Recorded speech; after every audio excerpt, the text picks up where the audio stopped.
नमस्कार मंडळी. आषाढ महिना सुरू झालेला आहे आणि आषाढ महिना म्हणजे मस्त खमंग खुसखुशीत असे तळणीचे पदार्थ, भाजणीचे पदार्थ, थालीपीठ तयार केले जातात.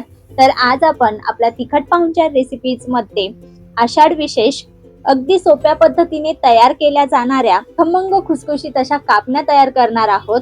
ह्या कापण्या आपण गव्हाच्या पिठाच्या आणि गुळाचा वापर तयार करून करणार आहोत, त्यामुळे रेसिपी शेवटपर्यंत नक्की बघा. तर इथे मी एक पॅन घेतला आहे, त्यामध्ये वाटीच्या प्रमाणामध्ये गुळ घेतला. तर गुळ हा बारीक किसून घेतला आहे, त्यामुळे कापण्या छान गोड होतील. आणि सारख्याच वाटीने इथे मी 1 वाटी पाणी घातलं, म्हणजे जेवढा गुळ तेवढंच पाणी आपल्याला यामध्ये वापरायचं आहे. आता हे पाणी आपल्याला गरम करून घ्यायचं आहे, म्हणजेच आपल्याला गुळाचं पाणी तयार करून घ्यायचं आहे. त्यासाठी गॅसवर पॅन ठेवून चमच्याने सतत ढवळत बघा गुळ चांगला पाण्यामध्ये एकजीव करून घ्यायचा, म्हणजेच गुळाचं पाणी तयार करून घ्यायचा. इथे आपल्याला गुळाचा पाक किंवा उकळ काढून घ्यायची गरज नाही, फक्त सतत ढवळत हे गुळ आपल्याला पाणीमध्ये वितळवून घ्यायचा आहे. गुळ हा पाण्यात चांगला वितळला की गॅस बंद करायचा आणि पाणी थंड करण्यास ठेवायचं. तोपर्यंत एका मोठ्या भांड्यामध्ये इथे मी सारख्याच वाटीने 2 वाटी गव्हाचं पीठ घेतलं आहे. तसं तर गव्हाच्या पिठाचं प्रमाण हे पाण्यावर अवलंबून असणार आहे, त्यामुळे सुरुवातीला मी इथे 2 वाटी गव्हाचं पीठ घेतलं. लागलं तर आपण नंतर यामध्ये वाढवणार आहोत. आणि आता 2 छोटे चमचे इथे पोहे खाण्याचा जो चमचा असतो ना, त्याने मोजून 2 चमचे बारीक रवा घेतला आणि सारख्याच प्रमाणामध्ये 2 चमचे बेसन घेतला आहे. त्यामुळे काय होईल, ज्या कापण्या आहेत ना त्या छान खमंग आणि खुसखुशीत होतील बघा. त्यामुळे रवा आणि बेसन नक्की घाला. तर हे पीठ मी चांगले एकजीव करून घेतले. आता यामध्ये चमचाभर बडीशेप आणि पाव चमचा जायफळ आणि वेलचीची पावडर घातली, किंवा तुम्ही बडीशेप पावडर देखील घातली तरी देखील चालेल, पण बडीशेपचा फ्लेवर छान लागतो, त्यामुळे मी अख्खी बडीशेप घातलेली आहे. आता हे सर्व चांगलं मिक्स करून झालं की यामध्ये 2 चमचे साजूक तूप घालायचं. तर इथे साजूक तूप हे मी नॉर्मल म्हणजे थंडच घातलेलं आहे, गरम करून घालायची अजिबात गरज पडत नाही. चांगलं हे आता चोळून घेऊ पिठाला, म्हणजे तूप हे चांगलं पिठाला लागलं पाहिजे. याकरिता असं हाताने चांगलं एकजीव करून घ्यायचं, जेणेकरून तूप हे पिठाला चांगलं व्यवस्थित लागेल.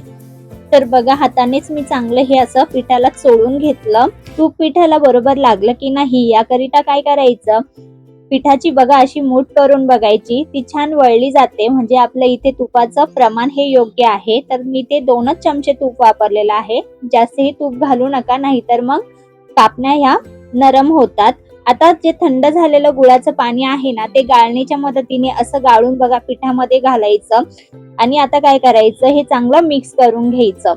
आता गुळाचं जे पाणी आहे ना त्याच्या प्रमाणानुसार आपल्याला इथे पीठ लागणार आहे, म्हणजेच गव्हाचं पीठ आपण यामध्ये ऍड करणार आहोत. आता गव्हाची क्वालिटी किंवा गव्हाचं पीठ कसं आहे त्यानुसार सुद्धा आपल्याला पाण्याचं प्रमाण इथं कमी अधिक होऊ शकतं. त्यामुळे काय करायचं, सुरुवातीला 2 वाट्याच प्रमाण घ्या आणि नंतर यामध्ये लागेल तसं पीठ ऍड करा. तर इथे मी पाव वाटी पीठ आणखी घेतलेलं आहे, तर हे मी थोडं थोडं करून घालते, म्हणजे पिठाचा अचूक अंदाज येईल. तर बघा आता हे मी मळते, तर इथे मला आणखी पीठ लागेल असं वाटतंय, त्यामुळे मी राहिलेलं शिल्लक जे पीठ होतं ते देखील यामध्ये ऍड केलं. तर संपूर्ण इथे आपल्याला 2.25 वाटी पीठ लागलेलं आहे. तर हे पीठ मळत असताना बघा जास्त घट्टही नाही आणि जास्त पातळ देखील नाही, मध्यम स्वरूपाचं हे पीठ भिजवून घ्यायचं. तर जास्त कडक हे पीठ भिजवायचं नाही, नाहीतर कापण्या ह्या कडक होतात. आणि जास्त नरम सुद्धा हे पीठ करायचं नाही, नाहीतर मग कापण्या ह्या तेल जास्त पितात आणि नरम पडतात. तर मध्यम स्वरूपाचं हे पीठ मी इथे भिजवून घेतलं. थोडंसं तेल घालून हे पुन्हा एकदा मी चांगलं मळून घेतलं. आता यावर झाकण ठेवून साधारणपणे 10 ते 15 मिनिटासाठी पीठ चांगलं भिजून घेतलं बघा. बघा छान सॉफ्ट भिजलेलं आहे. तर पुन्हा एकदा चांगलं हे मळून घेऊ. पीठ चांगलं मळून झालं की याचे समान आकाराचे गोळे तयार करून घ्यायचे. तर इथे मी 5 गोळे तयार करून घेतले, म्हणजे हे लाटायला सोपं जातं. तर बघा 5 गोळे इथे मी तयार करून घेतले आणि एकीकडे तेल तापत ठेवलेलं आहे. आता यातील एक गोळा घेऊन बघा, ज्याप्रमाणे आपण चपाती लाटतो अगदी तसंच हे लाटून घ्यायचं, फक्त थोडंसं जाडसर ठेवायचं आहे, पातळ करायचं नाही. मध्यम स्वरूपाची इथे चपाती लाटून घेते. आणि आता अशी मध्यम स्वरूपाची चपाती लाटून झाली की यावर खसखस लावायची आहे. तर वरच्या बाजूने बघा अशी खसखस मी लावून घेते. आणि ही खसखस निघू नये, व्यवस्थित कापण्यांना चिटकून राहावी याकरिता पुन्हा एकदा लाटणं फिरवून घ्यायचं. तर बघा आता एखादी सुरी घ्यायची आणि सुरीच्या मदतीने डायमंड शेप मध्ये आपल्याला कापण्या कापून घ्यायच्या आहे. तर इथे तुम्ही ह्या चौकोनी किंवा दाखविल्याप्रमाणे या पद्धतीने सुद्धा कापू शकता, म्हणजे दिसायला देखील छान दिसतं. तर तुम्ही तुमच्या आवडीनुसार याला आकार देऊ शकता. बघा तर इथे किती मस्त असा आकार आलेला आहे. आता हे प्लेट मध्ये काढून घेऊ आणि राहिलेल्या सुद्धा याच पद्धतीने तयार करून घेऊ. तशा तर कापण्या बनवण्यासाठी खूपच सोप्या अशा आहेत. योग्य प्रमाणामध्ये गव्हाचं पीठ आणि गुळाच्या पाण्याचं प्रमाण जर व्यवस्थित झालं ना तर कापण्या ह्या पटकन अशा तयार होतात आणि चवीला देखील छान लागतात. बघा तर तेल मी इथे अगोदरच तापत ठेवलेलं होतं. तर मध्यम स्वरूपाचं तेल तापून घ्यायचं आणि त्यामध्ये एक एक करून ह्या कापण्या सोडायच्या.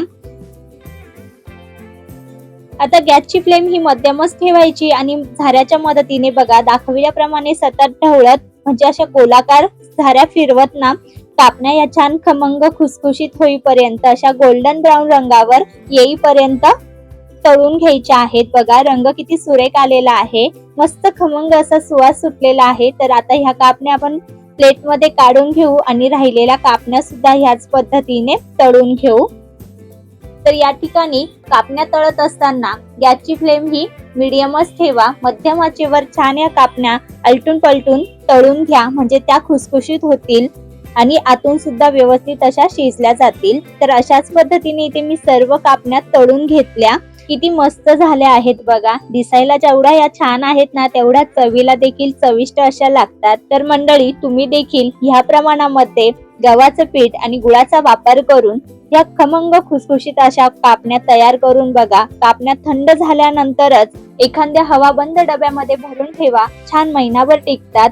खायला ह्या कापण्या अगदी खमंग आणि खुसखुशीत अगदी बिस्किटाप्रमाणे लागतात बघा. तर तुमच्या लहान मुलांना तुम्ही ह्या आषाढ महिन्यात काय नेहमी करून खाऊ घाला, तुम्हाला नक्कीच आवडेल आणि मुलांना देखील आवडेल.